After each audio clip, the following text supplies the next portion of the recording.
Oh, fucking Bloomberg's articles are so crappy. Anyway, it You doesn't know matter. I'm streaming. Yeah, I'm aware of that, but anyway, we have to use them as a source this time. So, yeah, because funnily enough, that ginger There we comment go. got caught on the stream last night. Oh, did it? Yeah, because Jonathan messaged me That's and said too your comment about funny. redhead was funny. Oh, that is funny. Uh, Thanks for that. Yeah, just If so my we're missus all ever finds aware. out about that, I'm screwed. No. Oh, come on. You're I'm not joking, buried. obviously. Yeah. I, Yeah. yeah, I know I'm not married, but still. No, buried. Oh, You may be buried. Oh, married, okay. but not buried. Oh, I definitely am neither. Oh, I hear me shouting. Okay. Um. Yeah, I was just turning the volume down on my phone. I Yeah, but didn't I mean, realise it was am I? I need. If chat, is there anyone in chat yet?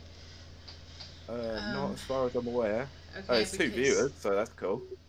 that's one of them's you, I'm sure, and I think the other one's probably Well, me. no, no. Here's a I'm the Bloomberg article. Sony's obsession with blockbusters. Blah blah blah. Is that one? Yeah, Sony's obsession with blockbusters is stirring unrest within PlayStation Empire. So then the other one is about the store closures, and then the other one's about the PS5, PS4 batteries. Yeah. So. I've got some other articles up myself here for Excellent. reference. Getting it. Cool. No, the graphics are fine, Kylie. I see them perfectly well. Okay. I think it works for the three-person It's not format. too crazy.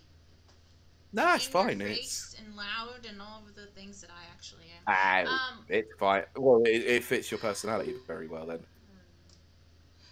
Let's edit Right, let me this. just pop a tweet out as well. Do you usually edit you edit the titles, don't you? Yeah, I do afterwards. Oh, afterwards. Okay, so I'm just gonna take audio Yeah. So testing if you off. take it out and just put episode 75, Uh, and then I'll come you up with a fix it proper all name later. at some Yeah, point. Yeah, exactly. I can fix that in post. It's fine. There's we should start putting tags in. Anyway, that's the boring bit. Are you joking? Have you been putting tags in? Post, yeah, after the stream's done, I will do that because it fits the YouTube stuff too. See, all the stuff that you do not see behind the background, I do. It's true. All the stuff. Yeah. So let me just pop this on our Discord. Right. Yeah, because we want to get some peeps in chat. Yeah, do you want to do Twitter then? Oh yeah. Americans should be awake. In theory. Okay, so does it automatically go to Twitter? No, it doesn't. We need to set that up, I think. Right. Let's sign into the rapid reviews.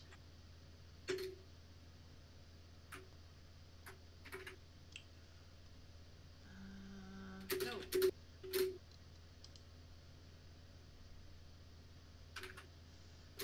Oh, Chad people, if you were there, I am sorry. It is boring right now. Yeah, well, sorry, we're just sorting everything out. So. Okay, so we are now live. Oh, because you. Okay, I get you. Okay, okay. We are now live. Ramble. No, not Rampool. Ramble. Happening now with. There you go. Cool. Right, so that's up in the Discord, so that's good. Chat, if anyone's there, can you let us know if volume levels and all that are good? They should be okay. We hope. Yeah.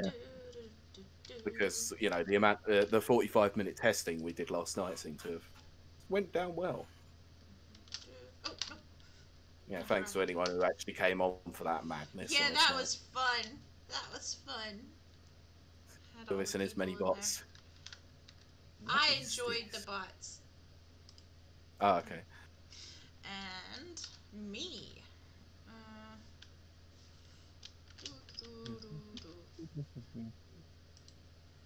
Ramble happening now on Twitch. Excellent. Thanks, Mike.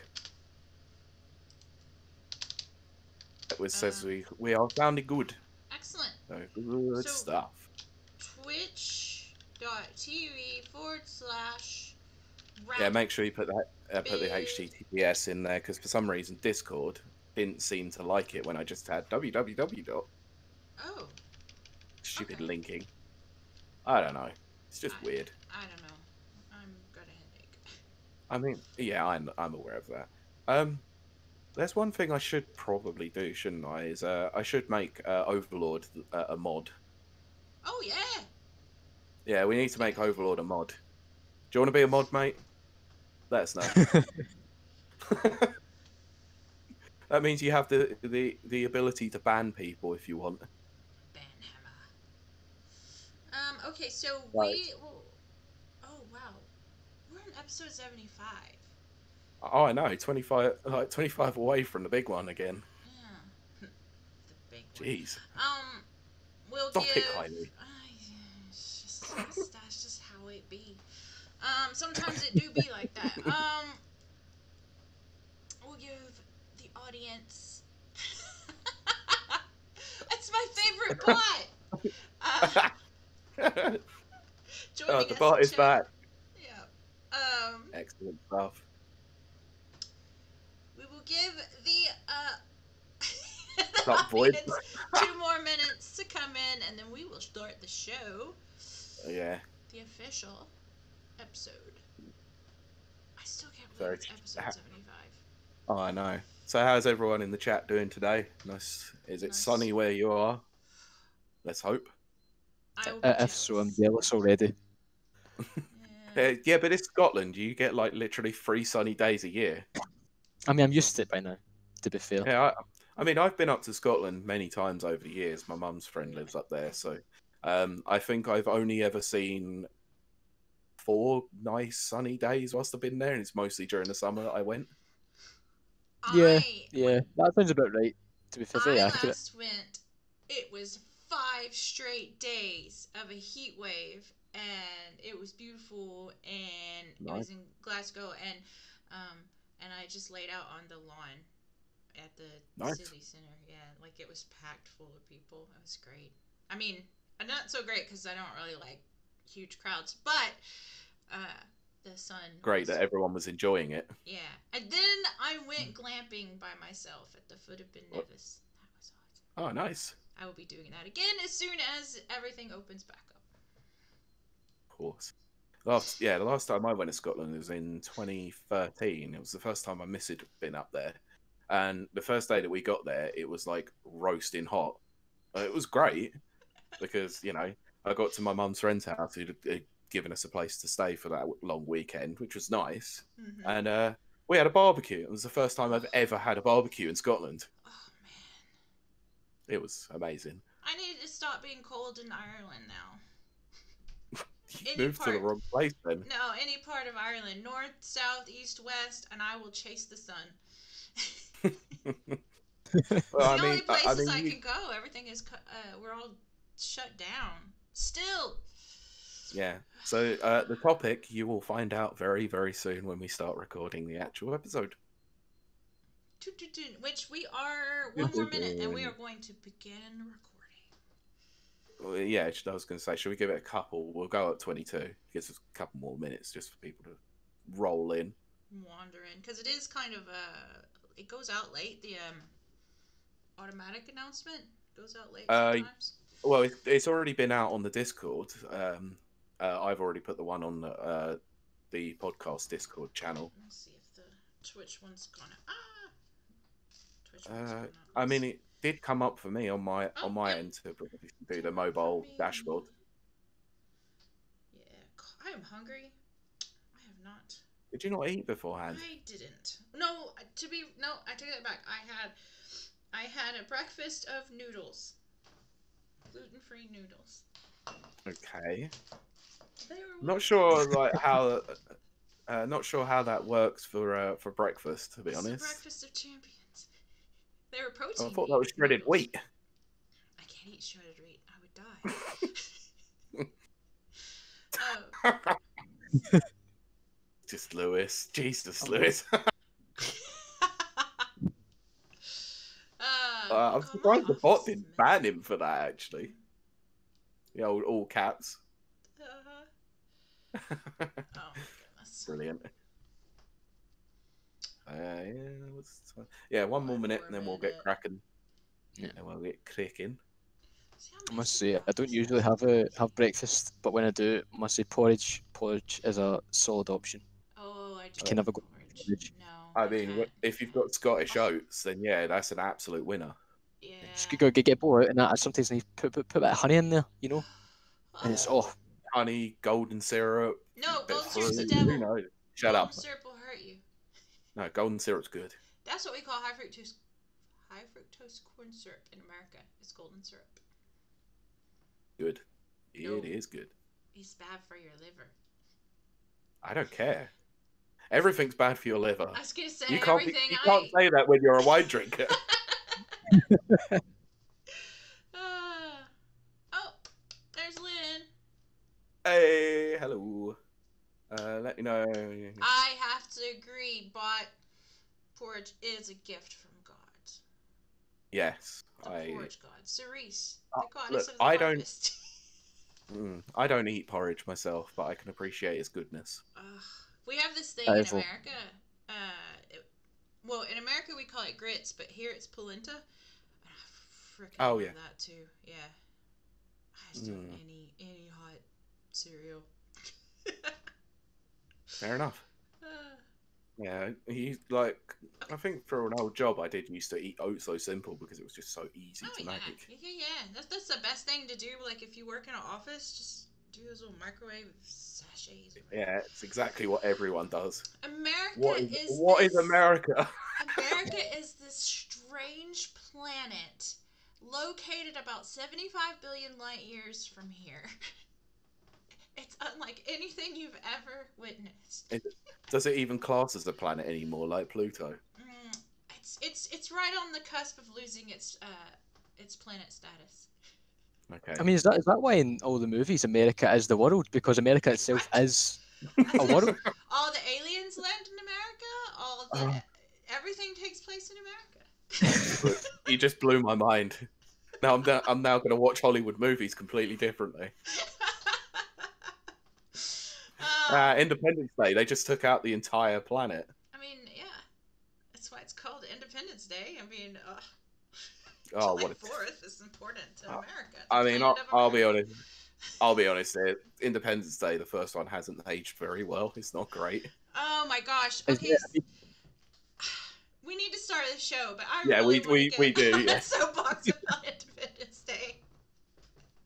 No, go on. I'll let you say your piece, and then we'll get on. No, it's just that everybody they so love that speech that the president quote unquote gives at the end, but it's like that's not a real speech. It's just a movie, and people are like, yeah, and I'm like, are you gearing up to actually fight aliens? Why do you find this so moving? That could be like your autistic thing. I do realize this. It probably is. Because I'm like looking around going, why are you guys all, worked up over this fake thing? Well, welcome to Planet Enoch America? What the hell? It's not real. You blew it up. Oh, nobody's gonna get that reference. That's like my favorite movie ever. The original 1968 one. I despise you for having to say that, because I sat here and I went, of course I knew this. Oh, I love that movie. Anyway. Yes. Yeah, let's get on. Let's do that. We've got quite a full chat there. Let us know about our levels. The levels have been confirmed to be okay, so. Well, I mean, throughout the show. In case I yeah, of course. If anything else happens, just let us know, and we can adjust on the fly. That was from Madagascar. Okay, that makes sense. Penguins. Yep. I love the penguins, but I also do. Oh yeah, Pete, you love penguins, but I love the penguins in Madagascar, and I also love to move it. I used to listen. All right, to King that Julius. song. I can't help it. Well, King Julian, is it? Yeah. I mean, if there's one iconic moment from Madagascar, it's Moto Moto. I mean, you can't miss Moto Moto. I mean, it's been a while since I've seen the first one, to be fair. Oh my gosh. I love it. I want to watch it now. I don't want to record this podcast. Look, let's get this. This is going to sound really bad to the audience, but let's get this over and done with so you can at least go and watch it. No, it's going to be a good show. It is going to be a good show. We are. Yes. For the entire stream. The problem with wearing the hat is I can't have my headphones on, so I can't hear anyone. Which... That might help, actually. That's a pleasing solution. Okay, we need to start this But then show. you won't hear this. Yeah, but you won't hear this engaging conversation that we're about to have then. Exactly. So, right, let's kick it off. So, let's get it started. Okay, here we go. So, shall I count us in to obviously start like usual? Yup. Cool. So, starting the podcast in 3, 2, 1. Welcome to Rapid Reviews Radio, episode 75, which is absolutely insane to think about, because that is a very high number, and holy crap, here we are. I am your co-host, Kylie Wild. I am joined by my co-host, Pete Beckett. 74 more episodes than I thought we were ever going to make. 74. Yes, I have to agree. No, I don't. I absolutely disagree with that statement. It was so convincing it made you think so. It did. Like, I had to stop and go. But no, we have a returning guest, a fan favorite. He's our fan favorite. Yeah, writer for that's Rapid sweet. Reviews. Thank you. You had a great appearance. Appearance? Yeah, and I haven't been drinking at all, which is shocking. Anyway, our guest is Ciaran again. And I know, again, I'm your favourite on-call guest. I'm always there, ready to hop on. at the ready. Catch up.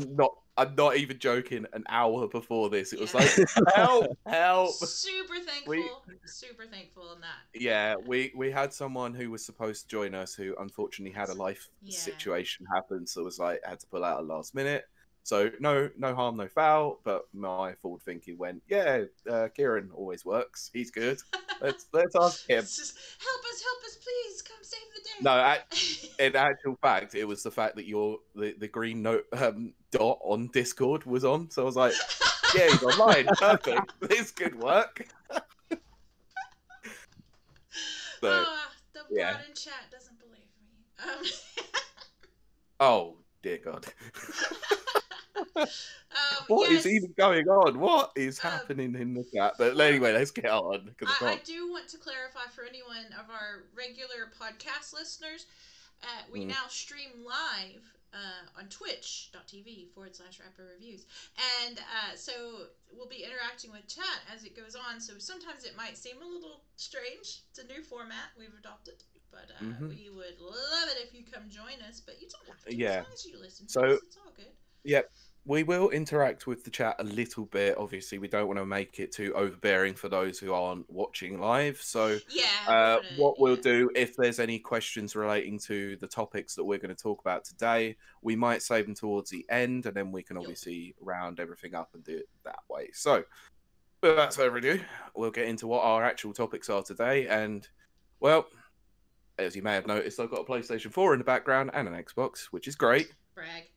But we're going to talk PlayStation today, specifically, with the fact that the news over the last couple of weeks have been very distressing for Sony themselves, and the fact that Jason Schreier, our favourite source here, of course,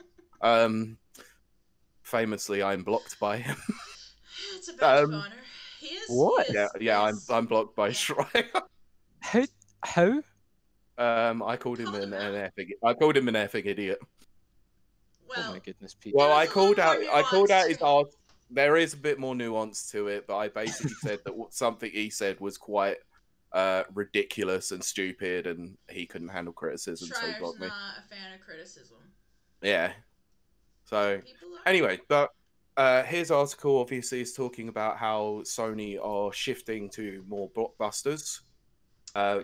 Then this was on top of the fact, so this came out on the 9th of April, so a couple of weeks ago at this point. But then this was on top of the fact that we had the announcement that the store closures for both the PS3, the PSP, and the PS Vita that is due to happen I think July for the PS3 and the PSP, and August for the Vita. Then this weekend has had some revelations about the PS4's battery, which I didn't even know there was a battery inside the Oh, PS4. That well, sort of makes sense with there's clocks and all that sort of thing. But this is potentially a big problem for game preservation in the future. But mhm, actually, I'm going to note something that Ciaran said offline to the pair of us: console preservation, mhm. because this one means that once the stores close, so once there's no access to PSN, there is potential that when the battery dies in the PS4, you will no longer be able to play not only digital but physical games. This technology is also in the PS5 as well, as it's been discovered as of last night.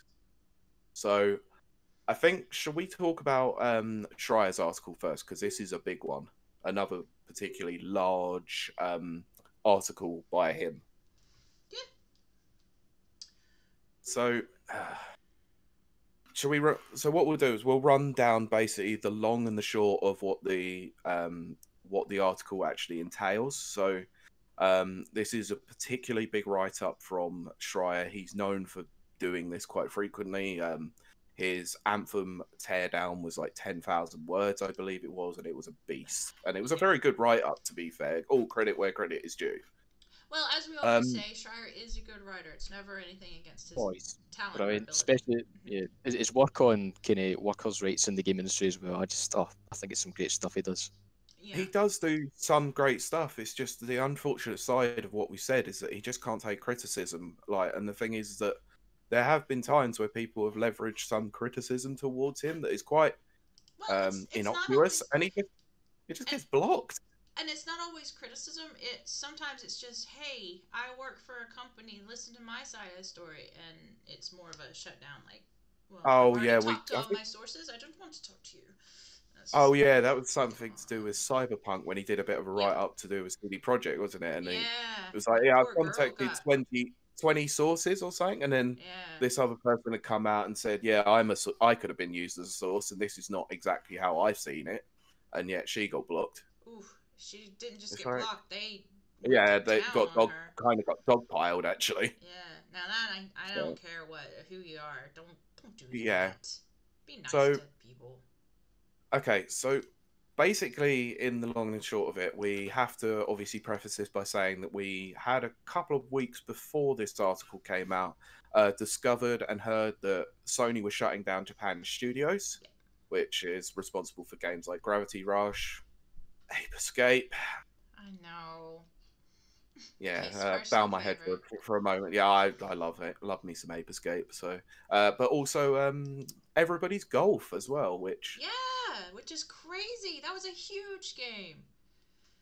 they've had games across every platform, like right up until the PS4. You know, Yeah, they were absolutely. like whilst they didn't sell like overly well, they were like one of those AA games that you had that just did some numbers. You know, Yeah, I guess it so. filled a Yeah. sort of niche, but we'll get to that anyway Exactly. because Exactly.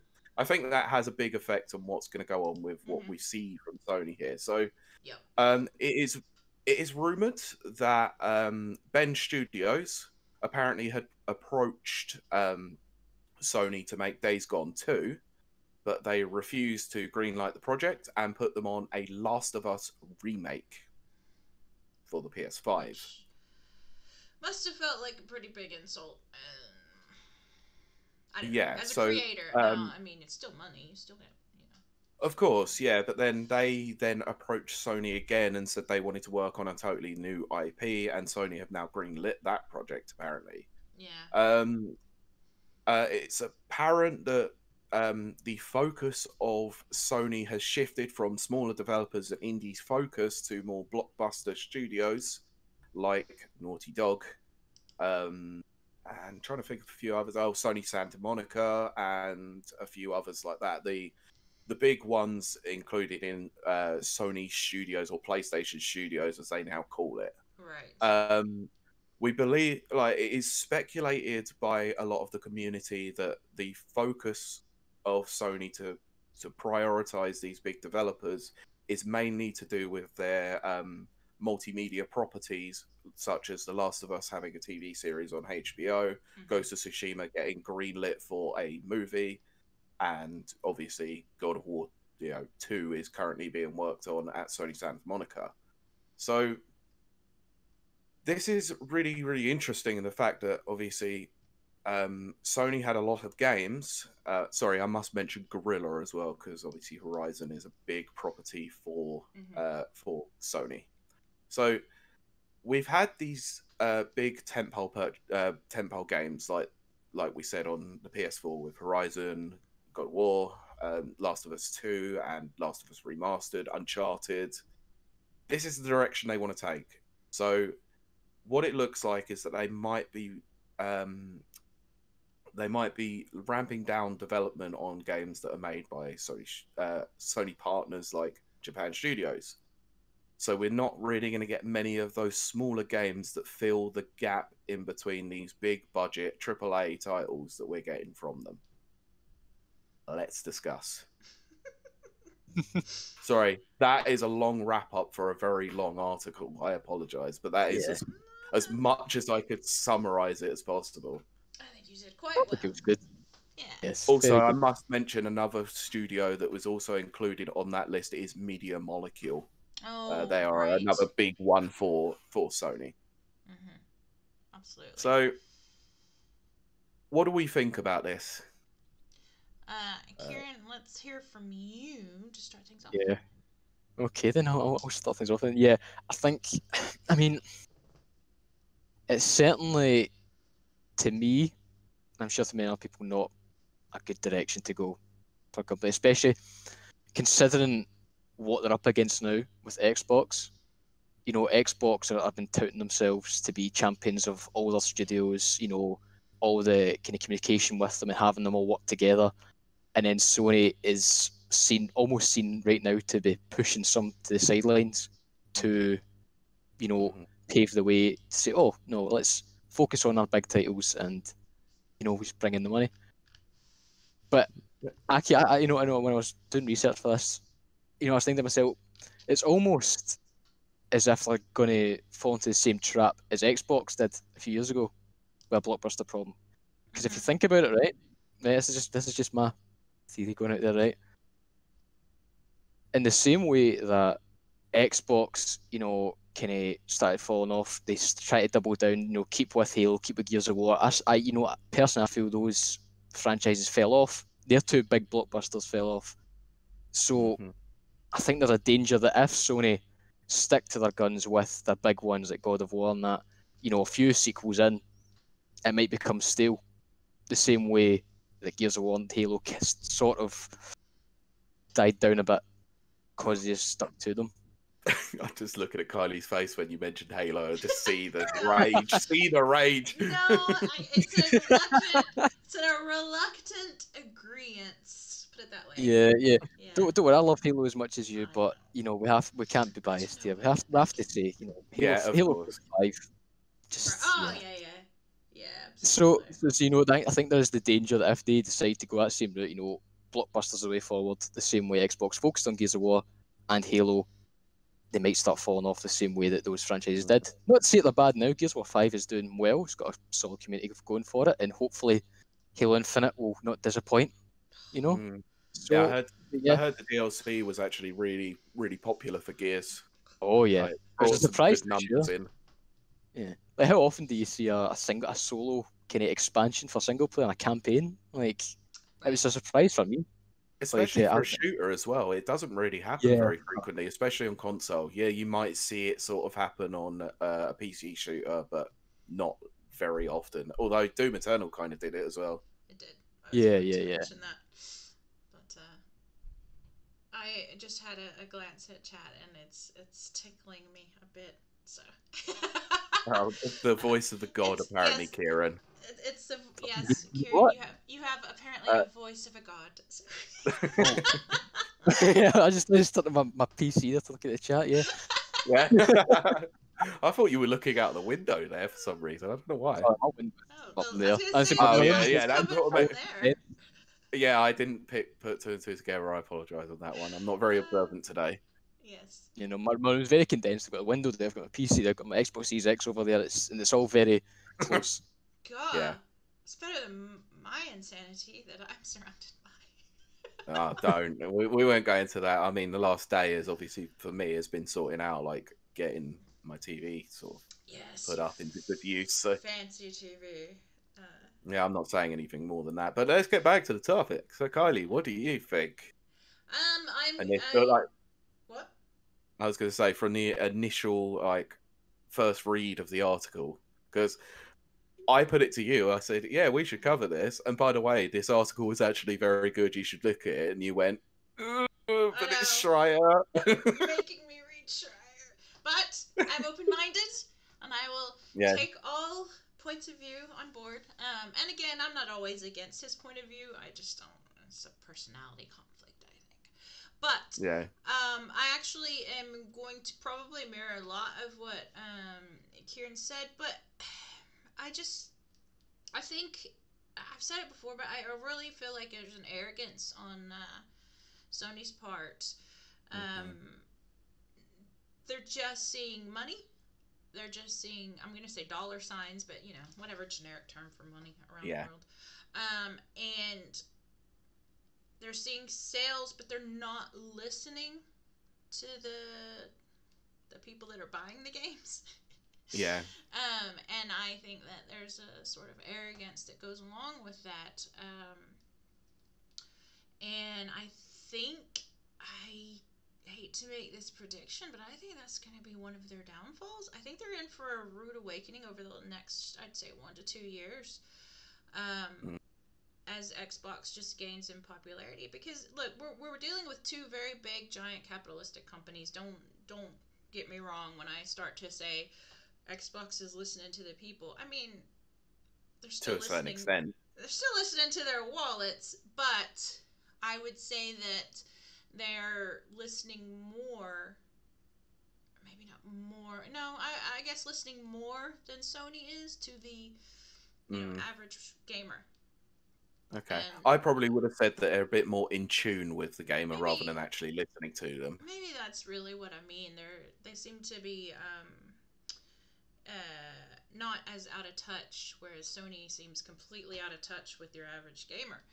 Um, Yeah. and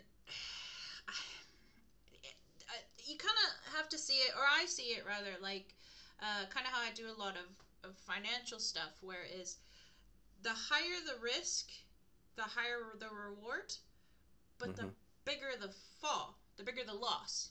It's kind of like Bitcoin, all of that. Yes, Sony can invest in these big companies, not companies, but big blockbusters. Uh, but focusing solely on one major property is a high risk, whereas you would want to maximize your portfolio by having lots of little things. hmm that's really diversify your portfolio, Okay. Sony. And that's almost an insurance. Yes, maybe over, if you looked at a chart, if Last of Us Part 3 or whatever, Uncharted 10, it has the potential to make, $5 billion. hmm Okay. And then Xbox can go, yeah, but this indie studio, this Bethesda thing, this, whatever, all the million studios they bought up, they may not have sold one game at, $5 billion, but all added up together, it's actually like 10 billion. And so they've ended mm up making more money with smaller titles, if that makes sense. I'm doing it in a financial way, but Mm. that's the only No, way I understand it concepts.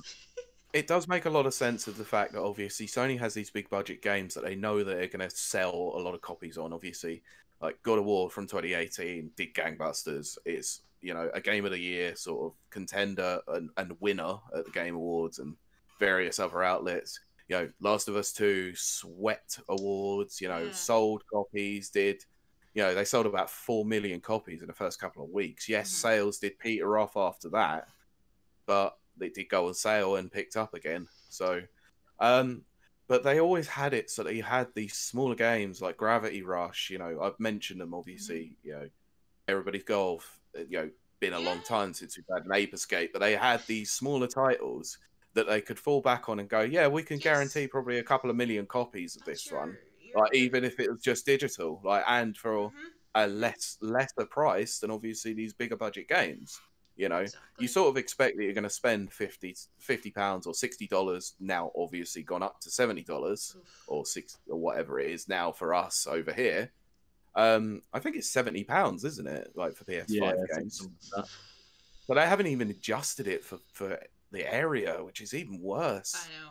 You know, it always used to be the case that games are $60 over in America. You knew it was going to be 45 to 50 quid over here. Mhm. Um, No, they're just going so straight across the board now. Yeah. yeah, well, I don't really understand that because obviously different currencies, different exchange rates, everything Yeah. like that. So it means that certain regions like Australia are paying well out of their butts to be able to buy games at like what That just works out as makes basically $80 like US or maybe even more. and that makes the Ultimate Game Pass look even better. There you go. And it's Definitely. giving no reason for people to want to sign up to PlayStation Now. So I But think what we had said before were mhm. between me and you, Kylie, is that Mhm. I think I'd said this to you, that actually you should just include it as PS Plus, you know. Yeah. No, you Put have. Yeah. PlayStation Now in there as part of Mhm. the price. Like you can get these people to try out these smaller games and be interested to see if they want to keep playing them, or put some newer titles on there, or just some demos, kind of like what when Microsoft made the acquisition of putting EA Play onto Game Pass Ultimate. Why not have a 10-hour demo of Mhm. something and go, Oh yep, now you yeah. need to pay for it. You know, it will work out in games that, you know, or online games, you know, your CODs, your I'm trying to think of any properties that Sony don't have as a cinematic game, as they call them. Yes. Nope, can't think. Nope, Nope. can't think of a multiplayer shooter that they have. Um, so No. it's just weird. It honestly is a very unusual choice, and the fact that what I didn't say in the article as well is the fact that they're focusing now more on Western development rather than Eastern development. So they're trying to move Right. away from Japan. Which Um, I definitely want to get into that. oh yeah, I want to touch on that because of that theory that I had. Yeah, exactly. But before we do that, I do want to share a comment from chat because I think it's a very, very good and relevant point. Sure. Which is fanboyism. Now, this is a response to a question that was asked in chat. Yeah. Fanboyism is terrible for all systems, as the loudest and proudest fans usually drown out those sane folks that just want to game on whatever systems they have. In my opinion, that's from Jonathan. But I like that. I agree with that. I think that something happened within the last, I don't know, 5 years, I'll say. I'm throwing a very arbitrary number, but the Mm-hmm. louder fans seem to be being appeased as opposed to the money talking. Yeah. And Hmm. I find that confusing because I only understand money. Okay. So I might have a small idea on this, right? So fanboys suck. Let's just be honest. Fan people suck. Like they They are do. aggressive, they are ridiculous, they never listen to an actual true point, you know, and they're biased. The biggest Hmm. problem is bias. But let's be honest here. Sony set them up for this. They started their life one up in Sega. Oh yeah, yeah. I see where So, you're going. Yeah. remember that 1994 E3 presentation where they literally just walked out straight after Sega and went 299 and walked off? Yeah. They undercut the That's Sega Saturn so desperately. that's the Like, bit. it was throwing shade. Like, it was an excellent marketing ploy from them to do that. That's the thing I don't understand. There was a time that Sony was a genius at marketing. I don't know which Hmm. individual that was, but I mean up until Xbox One. When Hmm. Xbox One, came out, then Sony got arrogant, like I was mentioning before, and things just, I don't know, they just seem to like. Yeah, I think what we're looking at, right, is a kind of situation. Sony, they know they can fly, and they keep going up and up. and we could very well see them lose their wings eventually. That's exactly my Yeah. feeling and intuition is that's what's gonna happen. They should release Kid Icarus on the PlayStation. Never. That game is hard. Anyway, but I love the music in it. But anyway, Which one are you talking about? The original Kid Icarus or Uprising on the 3DS? Because the 3DS one is also difficult because its controllers are terrible. I'm sure. But no, well, it gives you hand cramps. Like Sakurai literally said as he was developing the game, he had to keep the 3DS on a stand to play it. Be a good girl. So I also want to mention that the chat is making another good point, which is I find it hard to be biased as I game on Oculus, Nintendo Switch, PC, Xbox, PS, etc., etc. I really find that is what I call it. I hate to be like Gamer Nation Unite, but I mean most gamers seem to be. Well, that's what I mean. Yeah, exactly. My shell. I mean, you can see the old consoles back there. I've got my new one. I've got all of them. Well, I mean, not all of them. That sounds terrible, but different. I mean, different ones, and I wouldn't have it any other way. Yeah. Each system is good for certain things. Yeah. So anyway, I was going to say one particular thing is that Sony are arrogant, obviously, and we know they're arrogant, mainly because I've just brought them up. Look at the numbers. This is crazy for how many consoles they've sold over the years. PS2 is the top selling console of all time. Yeah. 155 million units worldwide. I think that's fair. Well, there's also the fact that wasn't the PS2 the one that the U.S. military used as servers? Or was that PS3? No, PS3. Oh, okay. But no, PS2 is a great machine. But if you remember, obviously, what happened between the PS2 and the PS3, Sony got really arrogant with the start of the PS3. And it caused a massive commotion with people going to Xbox 360 as a result. And 360 came first. It was less money, so they went towards that. Yet the PlayStation 3 still outsells the Xbox 360. It does. It's madness. Like 87 million units. Then 114 million units for the PS4. The PlayStation 1 is their worst selling console of all time. Not their worst. The PS3 is the worst selling console of all time. And the PlayStation's like 102 million unit. Oh, the PlayStation 1, sorry. Oh, that was crazy. I think the current situation with Sony and them being the top dog was really very well characterised in an article I read from VentureBeat by Jeff Grubb. Yes. Jeff Grubb is very good at what he does. If you want to know more about this kind of Sony situation, go read the article. It's great. But in that, he characterises this. So Sony are firmly planted on the top of the hill. They have been for a while now. And it's more the point he sees it as an attack and defence thing. Sony is now in the defence. They think they can fortify themselves behind all the big blockbusters. But then down the hill, have Xbox with Games Pass that are amassing an army of all these different developers will firmly tear down that wall in time. And it may become a lot sooner than we expect. Absolutely, yeah. The other thing is as well that Sony could be looking at this and going, why do we need these smaller budget studios when we have third parties that are going to do the same thing? Yeah, in that same article, I'm pretty sure Jeff mentioned a quote from an interview with Ryan, and he said that while they were kind of promoting indies for the PlayStation 4 and 3 back in the day, they see it as less relevant now. I could have a big discussion about Jim Ryan alone, but I'm going to leave that aside because I think that's a topic of its own right. Yeah, I'm pretty sure we've ranted off camera for off mic. God, sorry guys, but another valid point's been brought up in chat, but it's very relevant. Well, first I want to say that I absolutely agree with that article and that quote. 100% is exactly what I'm trying to enunciate, but have problems. They're on the top of the hill and they're banking on past successes. Never do that in business. No, I mean, look at the fact they've had 4 consoles that have been massive successes. Like the fact that they're like in the top, basically the top 10 of any console generation. All 4 of their systems are there. Like not including the handhelds, obviously, but They haven't.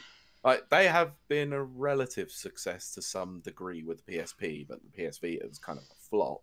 It's the only that's a time. niche Let's be thing. honest, it's the only time they've ever really failed, haven't they? Well, In it terms of depends. consoles or terms of video games. Well, it depends on what you're counting as failure versus success. If you're talking purely numbers, yes. But the PSP and the PS Vita have such a cult following. Yeah, I'm not. I'm They've not got taking it. away their cult following at all. But I mean, that means that they're devoted to that brand, Hmm. the Sony brand. And like our favorite bot in chat has said, um, but yeah, this is what I don't understand. And if you two would like to give me some insight to this point of view, Hmm. when PlayStations go on sale, especially now, but it's happened since like the PS2 days, there are people who will buy multiples of it. Like chat Hmm. said, up to 7 consoles. Whereas, again, maybe this is just me and missing it and going over my head. I don't think I've known anyone that bought 7 Xboxes. I could be wrong. Personally, Why? never met them myself, but I do know it exists, and it's the only thing that I can think why they do this. Special editions. Okay, wait, now, okay. Time for a confession. Okay, now that, if it's because they're buying special editions, I get it. Because I know with the Xbox 360, there was a couple of Halo editions. Hmm. And I bought at least one of them, and then I learned that you can make your own skins for them, so I stopped buying the special editions and then just made my own. But, but even when, I mean, I guess really when the PlayStation 5 went on sale so limited this year, people buying up the multiples were not scalpers, whatever. Is it scalpers? The people that resell crap Yeah, scalpers. Yeah, for scalpers. tons of money. Um, Mm. does that doesn't affect Sony's sales, does it? Or I guess it does if you're buying, Well, let's say 7 at once. I'm just using that example. buy it new, it goes to their sales. Reselling obviously doesn't. Right. Yeah. Right. I don't understand, like. Oh, chat is clarified.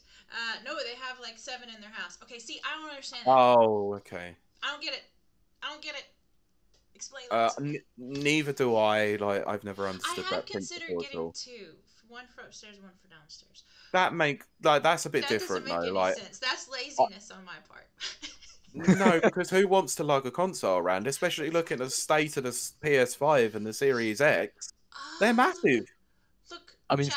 for me, it's more a thing of safety. I don't want to be carrying my precious Xbox Series X downstairs and then trip up Oh and gosh, yes. oh, See, that's what I think. I think, oh. downstairs and I have like a premonition. Like, no, okay, Yeah, we'll I leave it. mean, I've got close to that before, where I used to take my 360 over to my friend's house, and it used to be the case as well Yes, because we that were was. playing Street Fighter 4. We Yes. wanted to have it sort of like set up like it would be in the Landmark. arcade. So he had his Xbox and his TV, and I had my TV and the Xbox. So I'd get like dropped off at my dad's shop at the time, who was literally just around the corner from my mate's house.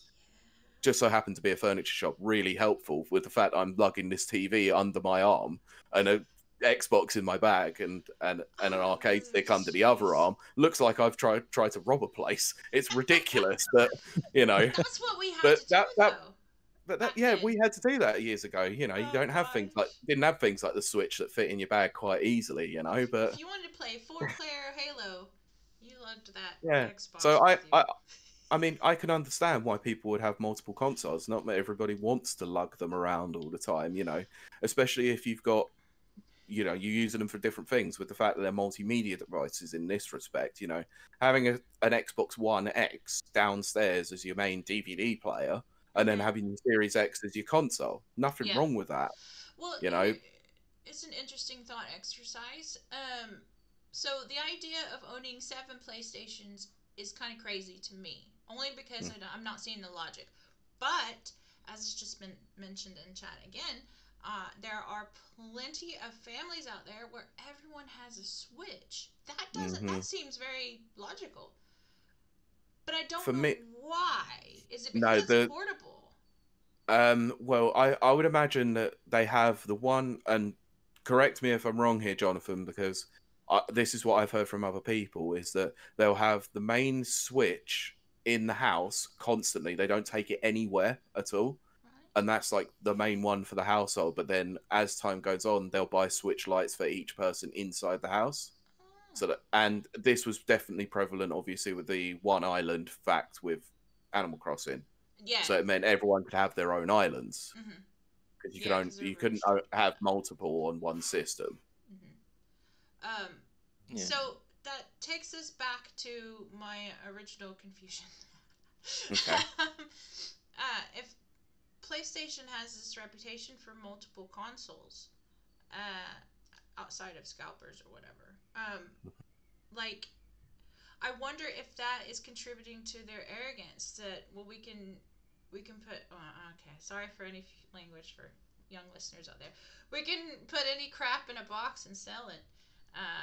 See, I didn't say the bad word. I mean, they did. Look, they did. It was called the cell processor. Yeah. Sorry, I'm sorry. No, I can't. No, it's a very good processor. It's just a bitch to develop for. Yeah, runs very hot. Mm. But maybe that is what is contributing to their arrogance. Because I mean, if we go back to the 360 again, the whole Red Ring of Death, that was huge. Everyone Ooh, thought that was yeah. gonna That end could have it. sunk Microsoft. That was their Could've. second console. It could have killed them. Mm-hmm. Oh, it could have, and people were predicting it left and right. Then they stepped up and they, you know, as much as a big company can do, but they did. They said, we're gonna fix these. Send them back. We'll put the new chip in. If we can't do that, we'll send you a new one. I ended up getting a new one, a second generation out of it, because mine couldn't be fixed. So I was like, yeah, cool, Microsoft, I love you. But I wonder if that's given Microsoft a different clarity, whereas PlayStation's like, we can sell you a PS4 that runs hot or gets one bit of dust in it and it just stops and locks up, and you'll still buy them. So, I wonder if it would affect quality control. Like, would they lessen it? I don't know, but I'm really seeing I just keep going back to it. I just really am seeing a arrogance from Sony that it's just not going to end well, I think. Mm-hmm. Yeah. Yeah, So, it's not a good position, I think, to take really. And this is the issue that I have, especially with them focusing on more Western developed games and these big budget like blockbuster titles. We've seen this before and it didn't end well, and that company reverted their practices to focus on smaller games, which is why we get games like No Way Out right. and It Takes Two. So that's a hint of who I'm talking about. EA. Yeah. EA did this massively with their big properties. They kept doing it. They greenlit sequels like Dead Space, Mm-hmm. Dead Space like 2 and 3. They had unrealistic expectations on them, tried to hamstring microtransactions and odd online modes into certain things that didn't deserve them or need them. Yeah. And it bit them in the ass, like big time. Mm-hmm. So they've now reverted to actually focusing on these smaller titles. Look at, Plants vs. Zombies. It's a well-known title, but it's not a big seller, is it?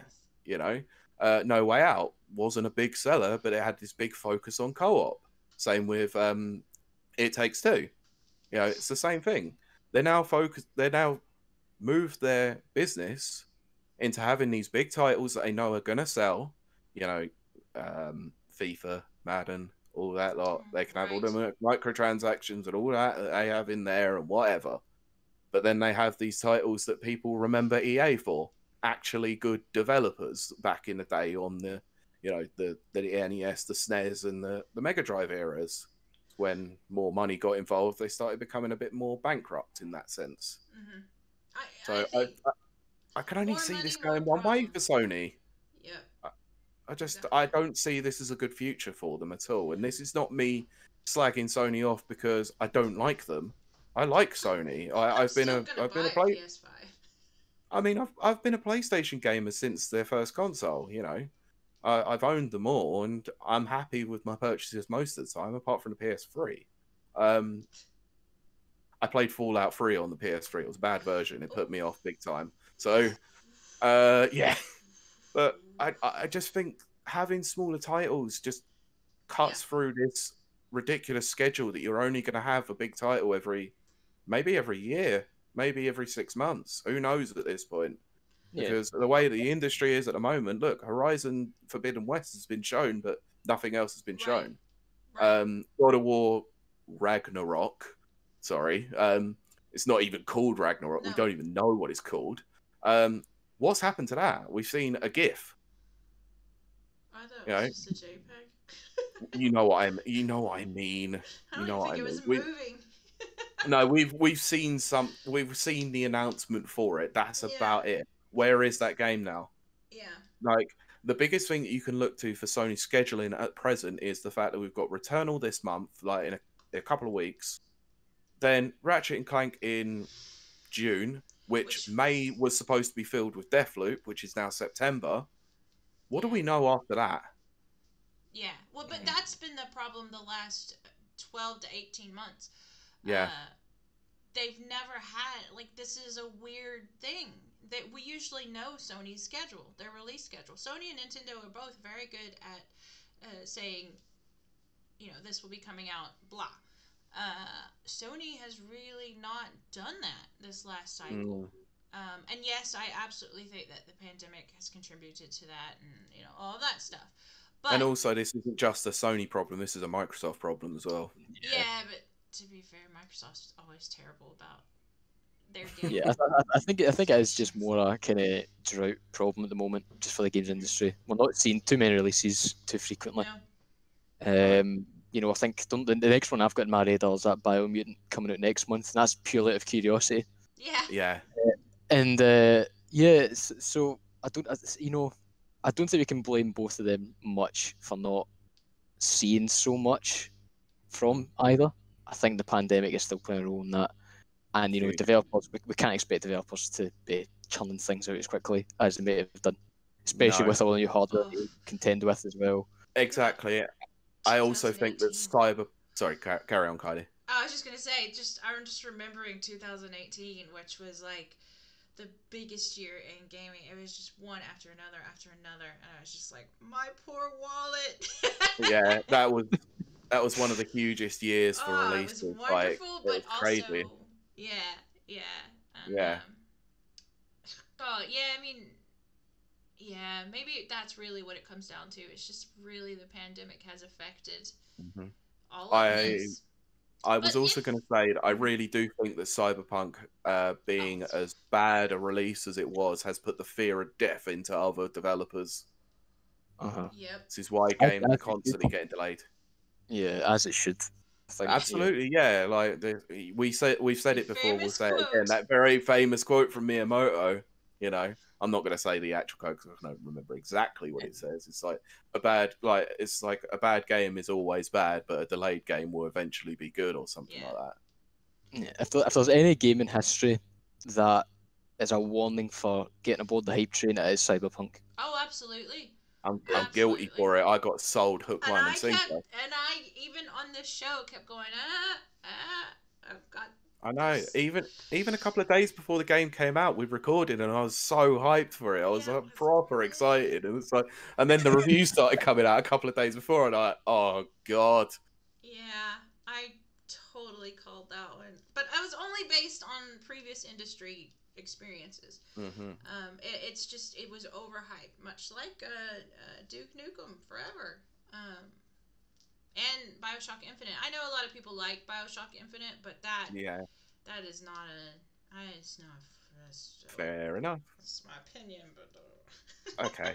So I think we'll segue quickly into the closures, the store closures topic. Yep. So it was announced, obviously, that the PS3 digital storefront, as well as the PlayStation Portable, or PSP as it's most well known as, will close in July. Let me just see if I can find the actual dates.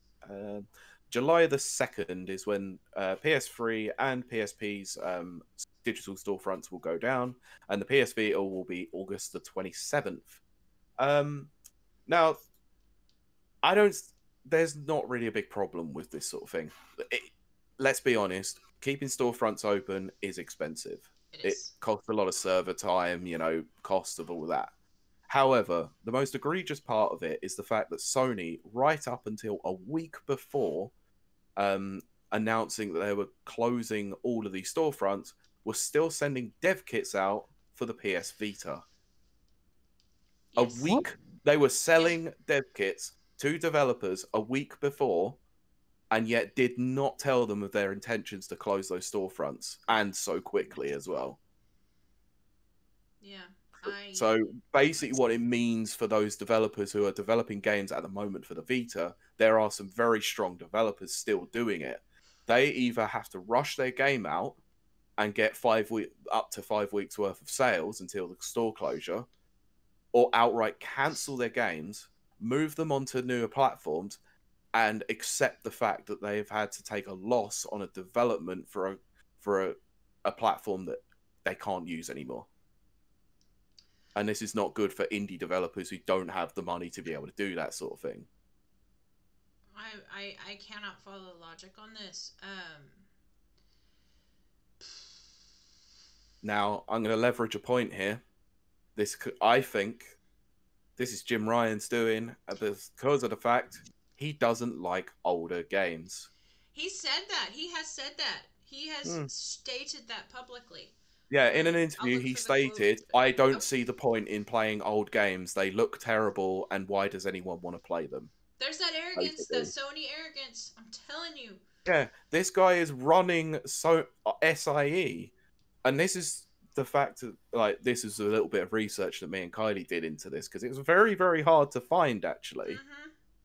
Jim Ryan has been there since the very beginning of Sony's enterprise into the consoles. So how is he so out of touch with what they have done before? Yeah, because he's been with them since 1994. Yeah. Now that is... And in marketing as well. Yeah, was like head of marketing or something. Yeah, for the longest time he was a head of marketing, and now he's obviously running SIE, which is mad. Like, that he doesn't see the benefit of these older titles that have built the legacy of the PlayStation. I wonder if it's because they had such a bad foray into the mini consoles. I wonder if that's Definitely not. No, I know. Look, the PlayStation Classic was its own problem in its own right. Terrible. It was like design. Yeah. Honestly, design-wise, why the hell did they have the original PlayStation controller, not the original DualShock? Well, I mean, why'd they do it at all? I mean, let's be honest here. Nintendo. Well, there's a certain kind of there's a difficulty in getting an original NES. For some people, as you can see behind me. Yeah. Okay. let's just to hit this home. There's the original box. Nice. Yeah. I have offered to buy that offer as well, and she refuses. You're crazy. It's so disappointing. But so there's a kind of level of difficulty there, especially among the people that would be very nostalgic for. Whereas a PS1, you can go on eBay, you can go 20, 25 quid. Yeah, cash converters. You can go to, if you're in America, you can go to a pawn shop for sure for $10. Yeah. They're not that difficult to get your hands on. You're not, and then let's be honest, if you're the type that's into the retro gaming of the PlayStation era, you know how to get an ISO. Yeah, exactly. Just saying, son. So I'm literally just gonna have a look now. So I've just gone onto eBay to see if I can search a console. So 1 second. PS1 console. Like second edition PS1 for like nothing. Literally, the second one is the PS1 Slim, with controllers, cables, no games, 2 controllers, £35. Buy it now. Yeah, and I mean, again, I know that my opinion isn't like everyone's opinion, but I would rather have the actual original stuff. Just because I'm weird like that. And I think there's probably plenty of people out there. Like, why? Why would you get an inferior reproduction? The only reason why this might cause a problem is there are very certain games on the PlayStation 1 that are ridiculously expensive. Like, ridiculous. I think games like Pandemonium is quite expensive. Suikoden is hugely expensive as well. Symphony of the Night is like 200 odd quid as well, which is ridiculous. That actually is a valid point. We need to bring it back.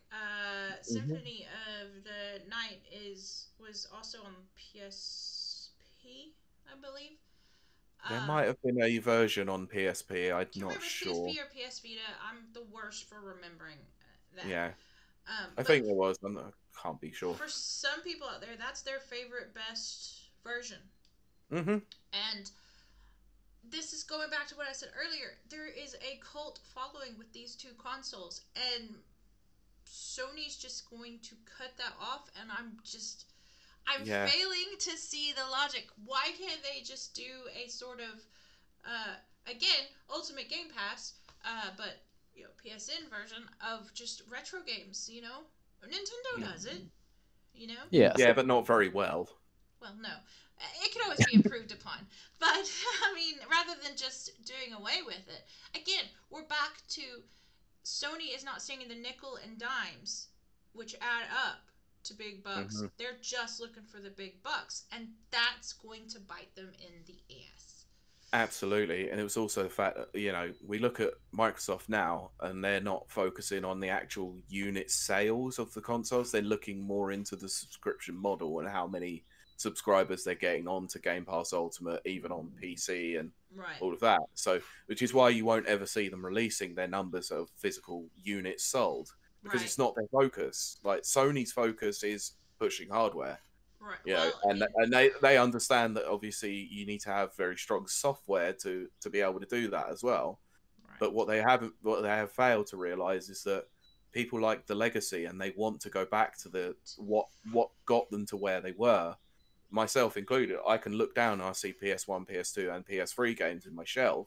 Mm-hmm. I'd love to go back and play those on a PS4 or a PS5 just by putting the disc in. Right. It's quite easy. It's just a license transfer. That's all it is. I've never been good at backwards compatibility. I don't understand it.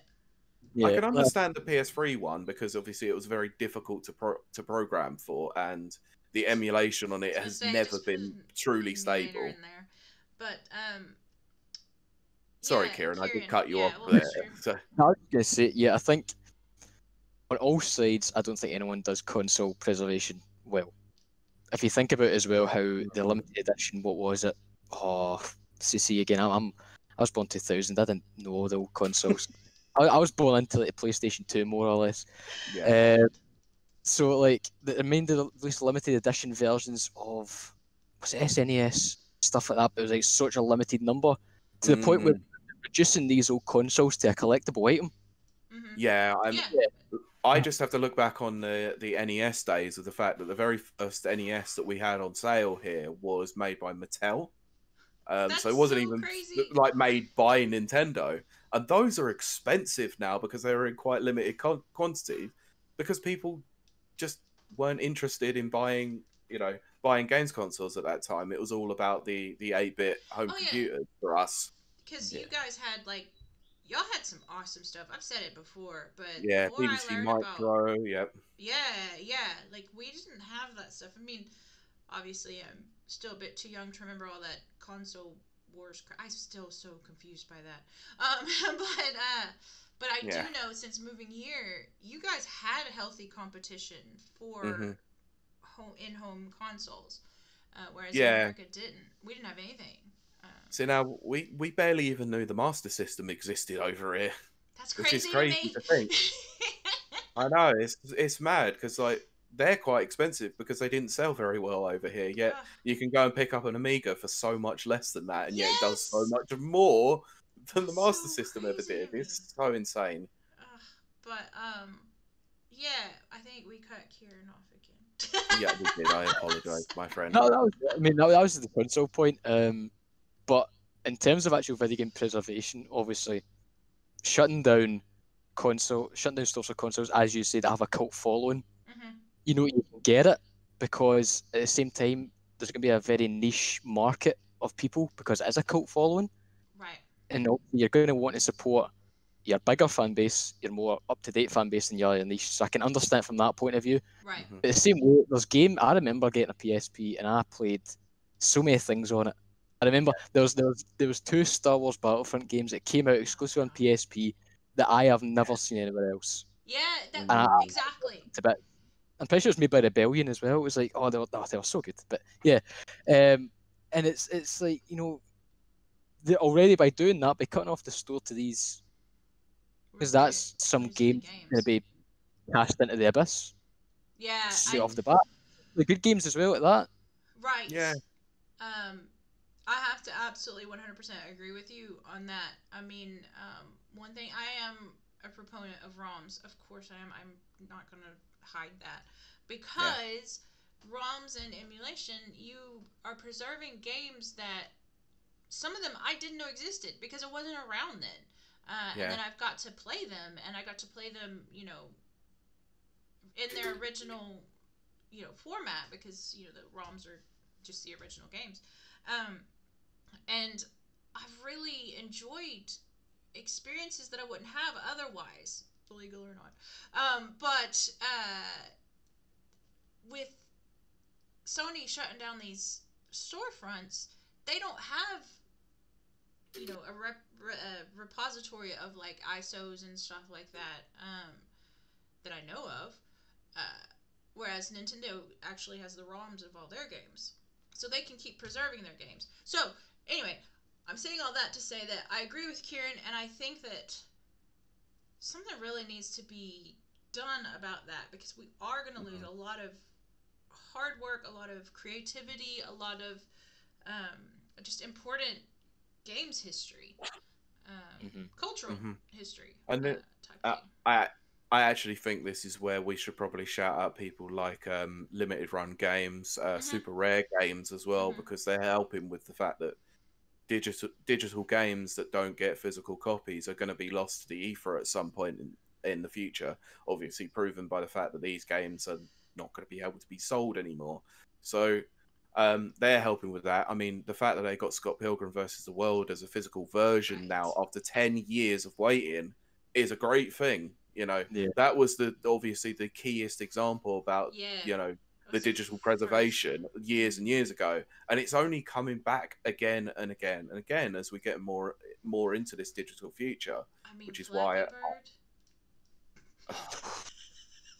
Bird. that was the biggest loss to the App Store. Let's be honest. Well, financially, yeah. Yeah, but that does it's crack me up. Oh, I know. It's just I don't know why we can't just have physical, like, limited games like these go out on digital platforms, and then also some company partnering with these other companies going, yeah, let's release this as a physical version, and that's only helped with sales. Yeah, eventually in the long run. There's also GOG, you know, good old games. Of course, yeah. I mean, the good thing about GOG is the old lack of DRM, which definitely helps with that. Exactly. Yeah. You know what? That's what it comes down to. That's what it comes down to. It's the DRM. Until Sony, for some reason, I remember, like, way back when, PS3, I think, is when I really first started hearing about, you know, DRMs and stuff like that. And people went nuts because a lot of modders were like, it's my machine. I can mod whatever I want to do to it. And then they couldn't play games all of a sudden, and it was like, what is going on? And that's back when it started getting, like, really hardcore, because there was, like, stuff when I played 2142, you'd have to log into, what was that thing called? It's not Battle.net, that's WoW, but yeah, you had to log in. I know what you mean. Yeah, and, like, prove it was your game, and if your internet was down, you couldn't play, you know, even just the basic game and stuff like that. And I think that is actually probably a huge contributor to a lot of this, why they don't have these games preserved. It's their obsession with DRM. Yeah, I mean, for a perfect example. I don't get it. Yeah, perfect example of how not to do DRM is when they released Doom and Doom 2 on the Switch. when they made you log into the Bethesda client, Yes. which is Bethesda. utterly ridiculous, to be honest. Yeah. I remember when I was reviewing Doom. I almost called it Doom Infinite. Doom Eternal. I might have Halo on the brain a little bit. I guess that could be a kind of a Freudian slip at the moment, really. They're brothers. There you go. And sometimes they hold hands. But, so, I actually forgot my point. What was I going to say? I was talking about Doom. Oh, I had reviewed it, and if I had not already been an obsessive Bethesda fangirl who has Bethesda.net, I think is what it's called, account. I think so. For my Fallout mods, I would have had to make a freaking ID, and I'm sorry, but that kind of crap, that's hassle I don't want. If I have to create an additional ID with all the freaking millions that I already have, I'm like, I can't be bothered. Go to a different game. I had a very similar thing with Scott Pilgrim vs. the World on PS4. I had to sign into an Ubisoft account, which why? Ubisoft. I don't see the point. It's an offline game, for God's sake. Uplay, isn't it? Uplay, yeah. Yeah, that's another one, just like whatever the one is that I can't remember right now. Where if you can't get signed in, you can't play. Yeah, that was exactly it. I wanted to try and skip that process, and it was just like, you can't play without signing in. Why? Like, okay, I'm reviewing this game, so if I don't sign in, then there's no review. So you've just given me a copy for no reason, then. Exactly. Oh, I don't know why we're off on this tangent, and I do apologize. But anyway, because actually, it segues into our next topic. Oh, good. Is it the Japanese studio bit? No. Okay. Well, it's to do with the PS4's digital and physical games. Ah, yes. Also, let Ciaran answer the questions because I'm talking way too much. Ciaran, have you got any final thoughts on this? Honestly, I think I've mentioned the key thing. I took some notes down. I'll see if I've got anything just to piece chat. Hold on. Let me see. I mean, that's all I really had to say. Yeah, okay. I would say Xbox Game Pass Ultimate is doing it exceptionally well. Bringing back the old original Xbox games to it. Not all of them, obviously. Mm-hmm. And PC. I mean, you can get so many games on PC. Oh, gosh, I mean, you get all these guys say PC Master Station. Okay, but you're like, really, I can see maybe why you're saying. They have the PC has far greater benefits in many aspects compared to consoles, but certainly Xbox, I do feel is, one thing I was going to say is, PlayStation had the slogan, for the players. Right. I think I think that slogan is maybe hopped on a bus and jumped over to Xbox's house for a bit. I mean, everyone is Xbox. Yeah, but that was the slogan and the tagline that they specifically used for the PlayStation 4, obviously, because it made sense for the players. Oh yeah, but they should live up to their own hype, honestly. Well, it is for the players, so long as they're buying our blockbuster games. Mm-hmm. As well, play has no limits unless it's on,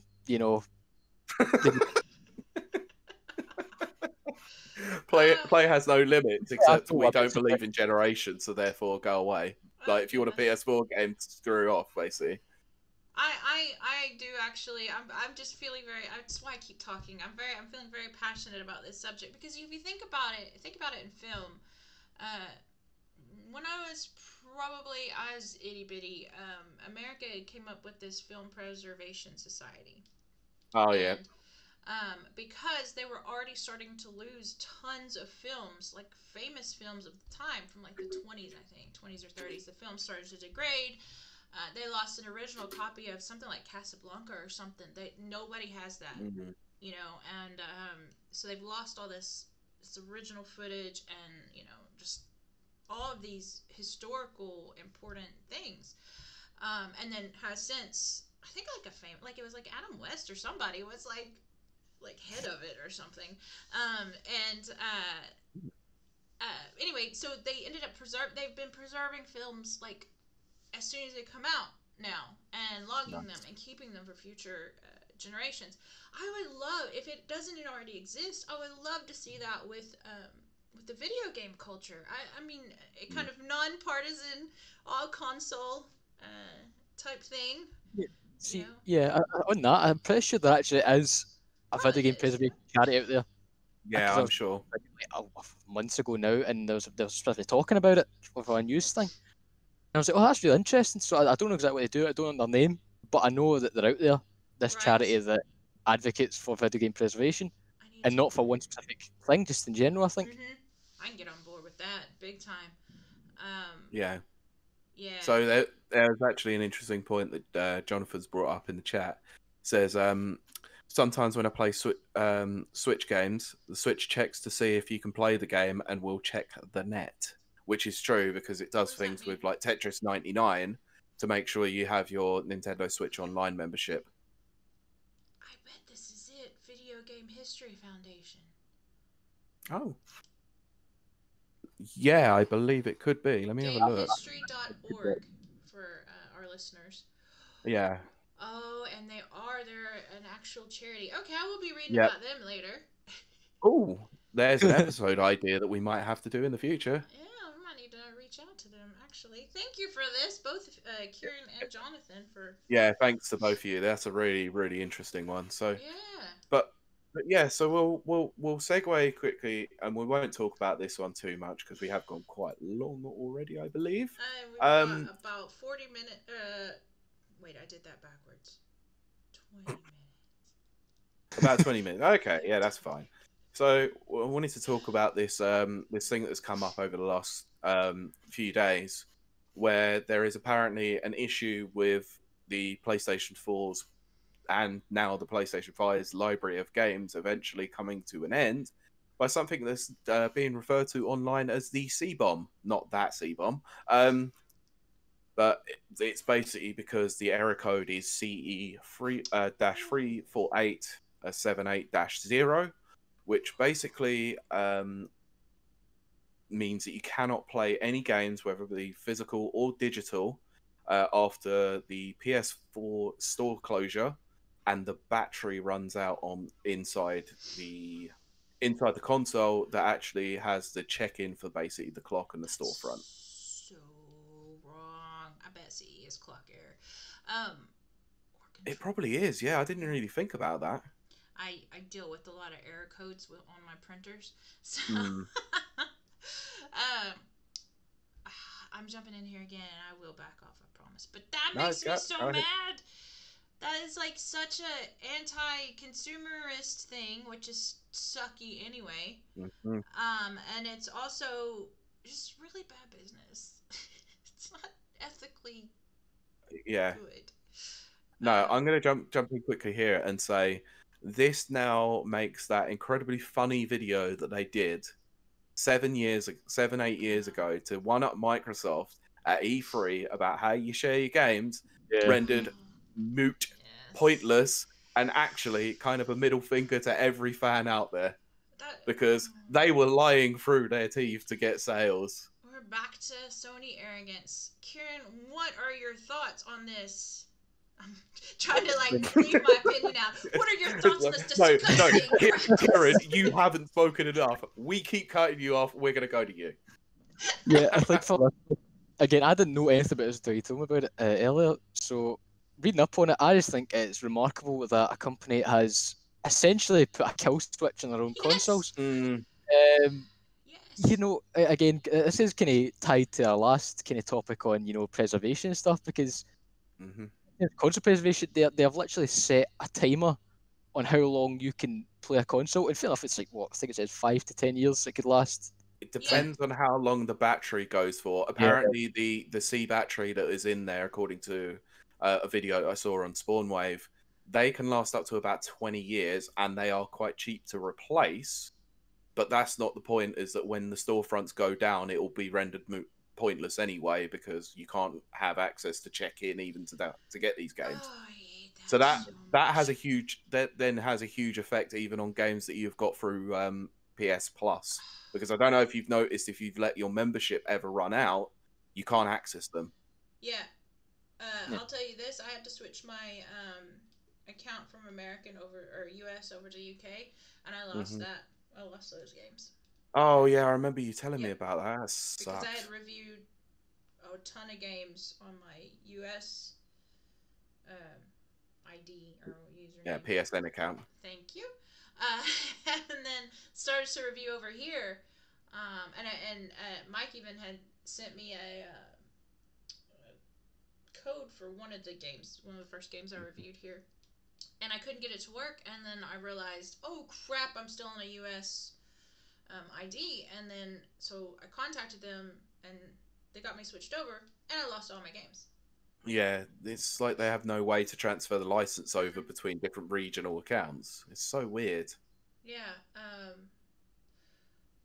And then see, I'm sitting here racking my brain like if you could come up with a like a Raspberry Pi type emulator, but then it's not the emulation that's the problem; it's the connection to the store. Mm. Yeah, it You has have to to have a actually check. faux It has this store sporadic responding. check-in thing that they do, and I don't know why. It's probably a database based check-in, and if you don't have access to that database, it's not going to work. Okay, Sorry, I'm well, Yeah. no, trying to no, build Yeah. stuff in my head right quick. that's fine. But we actually have someone who does know computer coding and stuff like that in the chat who might be able to obviously enlighten us a little bit more on this one, why No. that might not be the case. But I Let's think just. Ciaran had something to say. So Yes, sorry. Yes, yeah. Back when I've just got a few articles open. I know Game Rant done an article on this, Mhm. and they've got a tweet. They put a tweet in there saying that someone volunteered to test the PS5 to see if it was the same as PS4 problem, Right. and they found that it does indeed affect that you can't play digital games. So when they Yeah, took it out, yeah, can't. it's not for me. The worst part about this is it's not just digital games; it's the physical games too. Like, how do you have that on a physical game? Like, you own the disc. Like, yeah, Well, I but understand that remember, obviously storefronts will close at some point in the future, and remember. things like Cyberpunk. Like, if you were to go years in the future where Cyberpunk can't be like you can't download any of the patches, you are literally stuck on Oh, 1.0 of that yeah. game, which is the worst version of the game. But Uh-huh. think about when Oblivion came out. Hmm. Bethesda again. Um, it came out on disc, and the DLC was on the disc, but you couldn't access it. Same And with Street Fighter Cross Tekken. well, yeah. So what they're essentially doing is that craptastic consumer beauty. They're doing that same exact practice, but now off the disc, ironically. Um, Yeah. and they're able to. Oh god, that's exactly what this is. It's that locked off content. It's just they're doing it now digitally. That is Hmm. so messed up. I mean, that is so Yeah. messed up. Ah, Okay. Yeah, especially on the PlayStation, where you don't have something like Games Pass, where again, for me personally, most of the games I play is on Games Pass now. But like for PlayStation, you don't have that, yeah. and you're having to buy more or less all your games for what, £70, £60, something like that. Hmm. You know, I'd be terrified. I'd be like, you know, I don't know, I don't want to risk this if in the future my money's been wasted. You know, Yeah. it's Yeah. yeah. That infuriates me. I just can't get on board with Yeah. that. That's like I know like Pete told me about this the other day and it's a crap practice. Craptastic practice. But it's like just now sinking in. This is really crap on Sony's part. Yeah.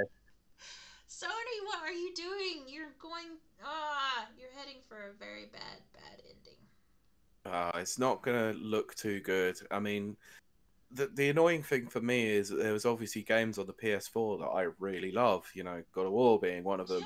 Yeah. And you know, one day when I have kids, it might be the case that I want to show them God of War on the PS4 or the PS5. You know, at this point, we might have the PS6 or the PS7. Who the hell knows at this point? We don't know. Um, but I want to go back and be able to go, yeah, I'll just put my disc in, play the game as it was intended. Now, do I run the risk of going, right? I've got a PS5 now. Now I absolutely have to sell my PS4 rather than just keeping it for console preservation reasons. Because it's a And I paperweight. can't. Yeah, and I just can't just go right. Disc in. Let's play this game. It's literally just going to go right. We can get you to one screen and then black screen. Done. Nope, can't play it. Sorry. See you later. What a waste of money. Mm-hmm. Absolutely. Just an absolute joke. And I don't understand why they've put a kill switch in 2 generations of consoles now. Like, you would think, they had the design specs obviously for the PS4 when they were looking into the PS5. They've made all these bloody changes to them, including massive heat sinks, huge amounts of fans to make it quieter, Yeah. and yet they didn't think to change the freaking battery. Because that doesn't serve their purpose of just I'm world sorry, domination. but I'm not sure Sony are doing anything to warrant justifying my £450 spend on potentially getting a PS5 in the future now. And I know that might anger some Sony fanboys out there, but I'm sorry, the company that you blindly support are doing some moves that aren't helping with game preservation. I just want to see these games live on for the rest of my days and beyond. I want future generations to be able to experience these incredible experiences, but they're not going to be able to unless they keep moving forward like the PS4 games all the way across to like PS6, 7, 8, 9, 10, which eventually they're going to stop doing anyway. Yeah, I think on this point as well, it's tragic in 2 levels for me, the way I see it. First of all, for devs, because developers, I think it was in the round table Bethesda of Xbox, Todd Howard saying how great it is to have Oblivion on and then Morrowind on Games Pass. Right. Is it also amazing for me because I get to see my work played again by new generations? Because these people put work into that. It's their history, that's their legacy. And on another level, it's tragic because I can't help but think not everyone out there in the world today can afford a Series X or PS5. Right. So like, especially in like even children's hospitals where they don't have the most up to date consoles, have to get kind of a last generation. How I just think that's horrible. That might leave some people who can't afford these new consoles in the dust. They can't play games. They can't have the enjoyment of it. You know what Sony should do? And Sony, if you're out there listening, because we know you are, you can have this idea for free. They should release let's say half price. We'll go as much as even half price console. Call it the Legacy and have all backwards compatible old games on it. A retro console, but an actual licensed, supported retro console. What with the ability to play your old disc versions as well? Yeah. Just call it the Legacy and have full thing. They would make so much money off of that. Especially after this news has come out. Yeah, exactly. Leverage it. They Take literally this could turn thing and fix it. Yeah, they could turn a bad news story into a positive one, and it would be good for their reputation. Because, I mean, based on these 3 stories that we've seen over the last couple of weeks, their reputation is taking a hammering, big time. I'm telling you, I mean, it's hard to say because we're sitting here and we're saying this, and we know this, and we're on the ground with our fellow gamers, and we're in our echo chambers and stuff. So we see this, we agree, all this stuff. But to be fair, Sony's got numbers in front of them. That's all they're seeing. That's all they care about. I don't see them changing this practice because it's still lucrative. Why would you? I mean, I think they could make more money, but I always think that way, I should say. And I don't know. We are gonna have to wrap it up soon. Let's give Ciaran the last word. Well, you've just. I mean, I think I've said probably most of what I said in this. I think again, yeah, I agree with you that bringing all these topics together, they need to do something and soon. They're not showing any interest in preserving old titles or being, consumer friendly in the sense of affordability, you know, for people that can't get newer consoles. Because if they get an older console, they're on the risk of that not working eventually. And that's not good for anyone, because I think everyone deserves to play games. You know, great games are such a great source 100%. of joy. And yeah, I just think it's tragic to think that some kid out there who really wants to play games can't, Yeah. you know?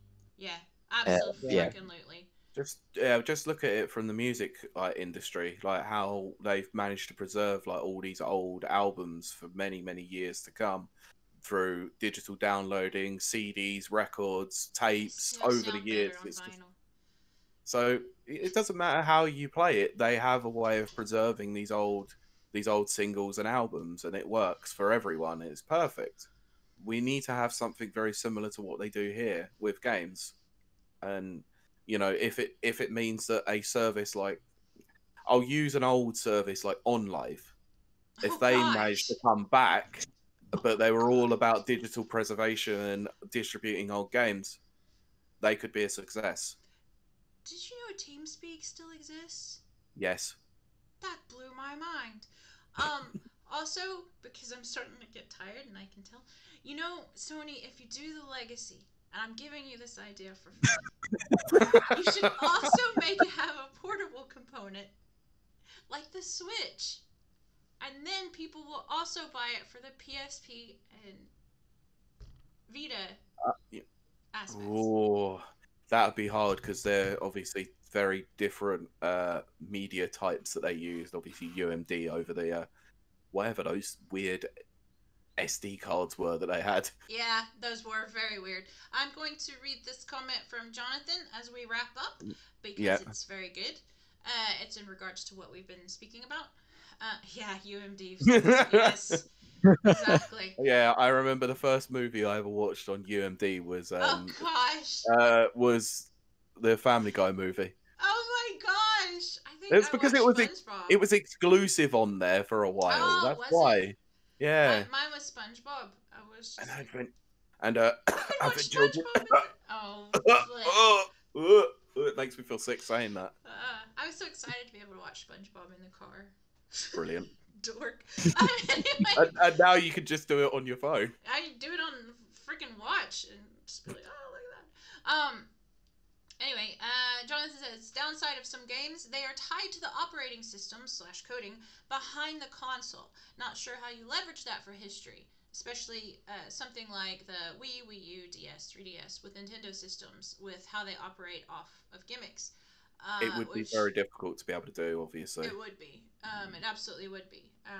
Like I'm repeating myself, and so I will wrap this up. But I think a lot of the early Nintendo or the NES in the SNES, you know, ability to have these mini consoles is strictly because the ROMs. And then as they got away from ROMs and the technology changed, it's had to. It becomes more difficult to preserve. Which again, with your PlayStation 1 and 2, you've got your ISOs, and then I think that's also Nintendo 64's ISOs, if I remember correctly. I believe so. Yeah. I think if I remember from one of the emulators I used to try and play Smash Brothers online, it just I think it was an ISO. Yeah. Yeah, we also need to talk about the Switch Pro in the future. Anyway, thanks so much to our audience for joining us, chat. You have been wonderful. We've had quite a few dropping in and out, which is always, I don't know, I love it. It makes me feel warm and fuzzy inside. Thank you very much to everyone who's obviously embraced the new format of how we decided to go forward. So thank you for that. It's awesome. We are always open to criticisms and compliments. Yeah. And anything else that you wish to speak on. If you ever want to hear us, see us talk about a particular topic, you may do so. We're always open to new ideas. Do you want me to do the wrap up because you can't see it? I do, and then maybe read off the reviews for this week. Can do, yeah. Oh, I have to bring that one up. You weren't ready. I wasn't ready for that one because we don't usually do that unless we do a news episode. I know, but I was thinking we really probably should, since a lot of our Yeah. writers are joining us in chat. Okay, yeah, I agree. Okay, so remember that Rapid Reviews Radio is an affiliate program of Rapid Reviews UK, the review site. So please check us out on www.rapidreviewsuk.com. That you can also check them out on Twitter at Rapid Reviews UK and on Instagram as well. I believe it's Rapid Reviews UK. Yes, they're it also is. on Facebook under Rapid Reviews UK. You can contact the podcast directly on Twitter via RR Radio Pod or by email podcast at rapidreviewsuk.com. Ciaran, where can they find you on the interwebs, sir? Oh, thank you, Pete. Well, they can find me predominantly on Twitter. That's where I dwell most of my days. You can find me on Twitter at TheMcGinn, and on there you'll find links to my own blog and also to Rapid Reviews UK, of course. Go check out some great writers over there and some great reviews. Yeah, we have to agree. Kylie, where can I find you on the interwebs? On top of a mountain, hidden in a cave, deep below the surface of the earth. I.e. your basement. Yes, which I have to waterproof now. Because my basement does... Oh god, that really sounds gross. Okay, the house I bought, not my personal basement, but the house I bought is built underground. And guess what? Ireland and Northern Ireland, they don't build houses underground for reasons. Which would be tons of water that comes through the walls. Anyway, I don't remember because I'm getting so tired and I can't sit still anymore. Hey, chat says Kylie was not as loud this week. I'd like to think that's because I was consciously trying not to be. It is not. It's because I turned my microphone way down. Yeah. So, did you actually tell them where they can find you on the internet? Oh, right, that. Oh my god! If you want to see me tweet about being autistic and whatever weirdness. Mind farts. What? And mind farts. Always. Always. I'll have to raise that to 10 out of 10. 6 out of 10 for the amount of giggling. Yeah, if you want to read about just chaotic ramblings and autistic points of view that make no sense to normal folk, you can find me over at Kylie Tegreet, KILEYTHGREET. Excellent. Yes. I feel like we're forgotten something. No, because I'm just about to say. You can follow me at Pete Beckett1 on Twitter. That's where I am mostly. I have a personal Facebook, but it sucks, so I'm not giving that. Also, this is for the podcast listeners specifically because we are streaming on Twitch. You can follow us on Twitch at twitch.tv/rapidreviews. Yes. So I'm going to run over the reviews from page 1 of rapidreviewsuk.com starting from the 7th of April. We had the Cooler Master Double M72 Gaming Mouse review by Squash. That was a good review. Yeah. I remember that picture he took of it through the mouse itself. That looked very cool. Yeah, it's very cool, very creative. We had Rob's review of Game of Life 2. We had Cook Serve Delicious Free by Dan L. I'm not pronouncing your surname, sir. That's a very fun game. Yeah, we had K's of the Wild Moths review by Joseph Baroud, Roommates review by Georgina Howlett, Solar Blast review by Joseph Baroud again. He is on fire. We had It Takes Two Series S review by Squash with also a cameo by his sister, 12 years old, and she's written partly her first review for the site. So that's crazy. Yeah, it was very wholesome. So go and check that one out.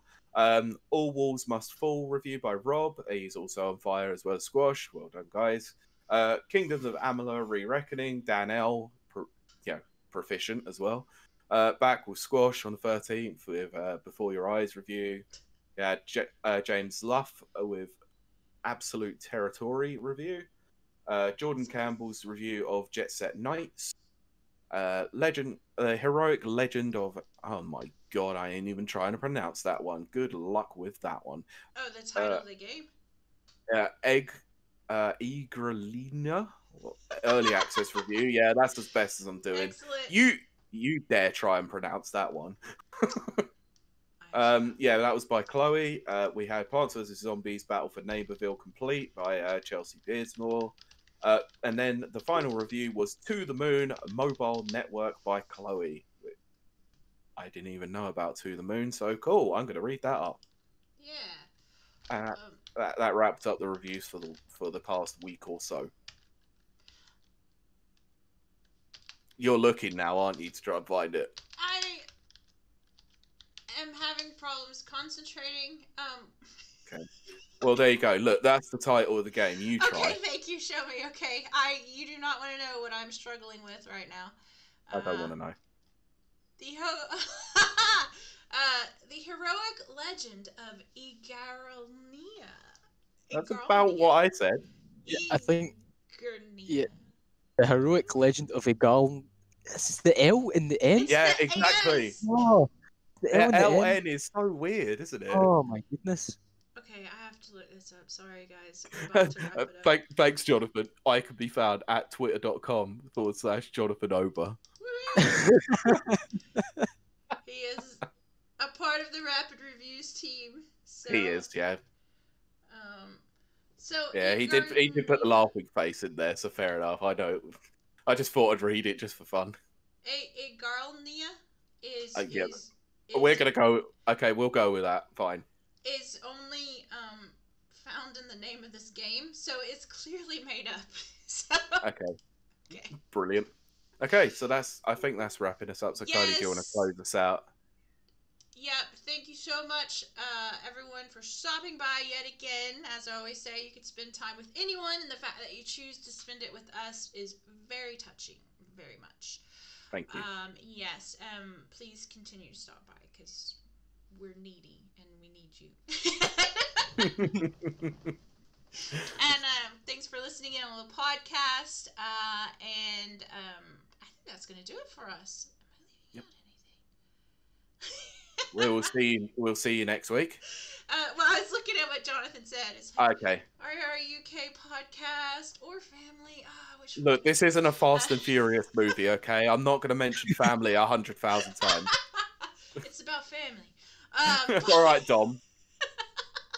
You summon Vin Diesel if you say it 3 times. Okay, we're gonna wrap it up. Thanks for everyone stopping by again, and we will talk to you next week. Bye. Later. Bye. Now that ends That's the a podcast. podcast. Yeah, We're so still stop your streaming. recording, guys. Oh, frick. Yes, you too, Jonathan.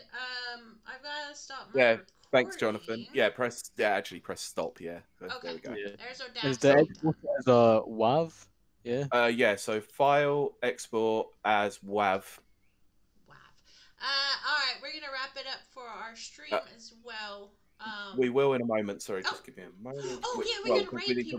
We need to do a raid. Why do I forget raiding every time? I love raiding. I actually do though. Yeah. I would be Right. Let me bring the Twitch up on my computer, and then I can do the raid from there. It seems to be easier that way. And then I can actually see who is actually streaming. Oh no, Kevin's streaming. That means we have to. Oh wait, Dr. Virtual's also streaming as well. I feel like we should do it for him, but we have done it once before, so. We've done Pandora. I don't know. Oh no, we tried to do Pandora Vault, didn't we? Oh, we did. No, we did that last week. But we weren't able to. We had to go with someone else, right? Because they signed off. No. Like, oh, okay. No, we got shout out from them as well. So. Oh, I have bad brain. So the only thing I can see on here is Games Done Quick, which is 1.2k viewers already. So I'm not sure about that one. So should we try and find someone? Call me Kevin. He's got 5,000. No thanks. So we'll try and find. Pick a game. Anyone pick a game. Red Dead. Oh,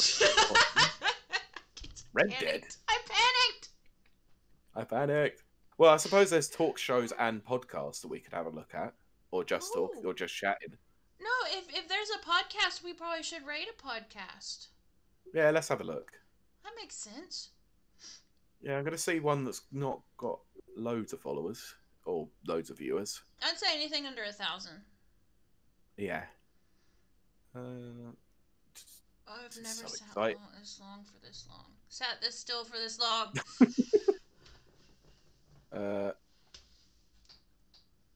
I don't know. I mean, some of these are not like Italian streams and all that sort of thing. Oh, So. I'm sorry.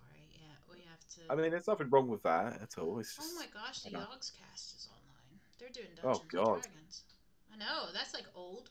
I know. I saw that earlier. I was like, what? Who still follows the Yogscast? Sometimes I do. I like to follow gamers that are older than me because it makes me still feel like I'm not the oldest person. Young. Yeah. Like, oh, shoot. I'm gonna go to the just chatting one and see where we go from there. Because the podcast one didn't come up with too many options. I'm sorry for anyone that's still in chat. We're gonna get better at this. Oh, always. we could raid Dom Jolly if you want. What are they talking about? No, there's a guy called Dom Jolly. I know, like, I see that, but if they're talking about not video games, I have not dominating in video games. Look, I've started going down the rabbit hole of the just chatting. And I've seen the old bra one, so I'm like, nah, I'm moving away. Let's not. Look, maybe you know what? Got it. I'm gonna go for Outriders. I'm going for Outriders. Yeah, Let's see if we can find a streamer for Outriders. Yeah. Right. But I want to get back on Outriders so bad, but I was unfortunately subject to the inventory weight bug. Oh no! Yeah, I was playing it safe for so long, and I thought, oh, I need to do this mission in multiplayer. I tried it, I risked it, and then I spawned in with nothing on, and I was like, oh no. I didn't force quit in time, and then I went back in. Yeah. Oh, that's so disappointing. So I'm just waiting to do the restoration, more or less. I think methinks I might have found the right person. Righto. It is a streamer by the name of Miss Positivity. Oh. Which I think is a good name. So that's a great we'll go for that. 7K followers, which is so let's go to channel. Yeah, and in the future, chat, if you want to post recommendations for raids, we are happy. Yeah. Oh, I see that Jonathan actually has, but they're not starting till a while. And I'm going to die. Oh, I see. I mean, I was hoping that Brent would have been streaming as well, because we could have... I need to get out of this chair. Give me 2 seconds, I'm just about to start the raid, so... To plaster the basement wall? Yeah, me too, don't worry. Call your jet. Right, so let raid channel. Miss Positivity. So yeah, just let everyone who is going to join the raid, please let her know where, we come from, and say hello. And stop by and watch for a bit if you're interested in Outriders. So I'm going to start the raid now. Woohoo! So there we go. 2 viewers are ready. So sweet. 3, yay! Okay, 3, 2, 1. Let's raid now. So on this one, so we're going to close it out. So we're going to raid up, and that's us for the week. So thanks, guys. Excellent. I'm going to... Let me just check with... See y'all later, bye!